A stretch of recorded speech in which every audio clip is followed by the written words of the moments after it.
தாய் சரஸ்வதி பிறந்த நாளுக்கு தைலாபுரம் வீட்டுக்கு வந்த மகன் அன்புமணியை சந்தித்து பேசியதாக வெளியான தகவலுக்கு பொய் என்ற பாமக நிறுவனர் ராமதாஸ் மகன் அன்புமணியுடன் சமாதானம் ஏற்பட வாய்ப்பிருக்கிறதா என்ற கேள்விக்கு வழக்கம் போல் தனது பாணியில் போக போக தெரியும் என பாட்டு பாடி பதிலளித்தார். கூட்டமே இல்லை, பொதுக்குழு கூட்டமே ஒரு வாரந்தி விஷமைகள்.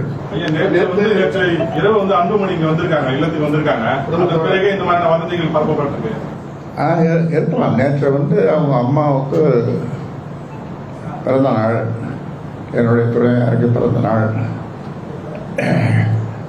77வது ஆண்டு பிறந்த நாள். அதற்காக அவங்க குடும்பத்தோடு வந்தாங்க. வாழ்த்து சொல்லிட்டு போயிட்டாங்க. வணக்கம் சொன்னா நானும் வணக்கம் சொன்னேன். வேற எந்த பேச்சும் கிடையாது. வணக்கத்தை வரவேற்றது.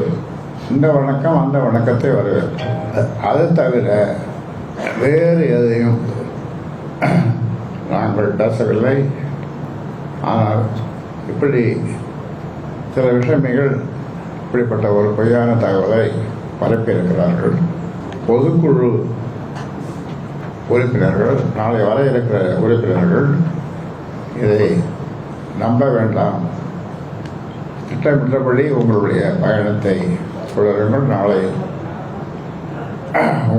உங்கள் அனைவரையும், பொதுக்குழு உறுப்பினர்கள் அனைவரையும் நான் சந்திக்கப் போகிறேன். முக்கியமான பல தீர்மானங்களை நிறைவேற்ற இருக்கின்றோம். அதனால் நீங்கள் தவறாமல் வர வேண்டும் என்று இந்த நேரத்தில் கேட்டுக்கொள்கின்றேன். அது பொதுக்குழு உறுப்பினர் எப்படியும் குறைந்தது 4000 பேர், குறைந்தது. அன்புமணிக்கு அழைப்பு விடுக்கப்பட்டதா சார்? நேற்று பொதுக்குழு கூட்டத்துக்கு செயல் தலைவர் பொறுப்பே பாண்டான்னு ஏற்றுக்காமல் அவரே தலைவர்னு சொல்லிட்டு என்னை ரொம்ப பண்ணிக்கிறார். அதனால் அதை பற்றி நான் இப்பொழுது ஏதும் சொல்ல விரும்பவில்லை.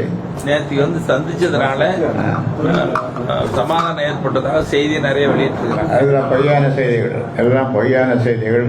பொய் பொய் பொய் பொய் பொய். உங்களிடம் ஆசீர்வாதம் வாங்கிட்டு தான் போனாருன்ற மாதிரி ஒரு பதிவுலாம் போட்டிருந்தாங்க.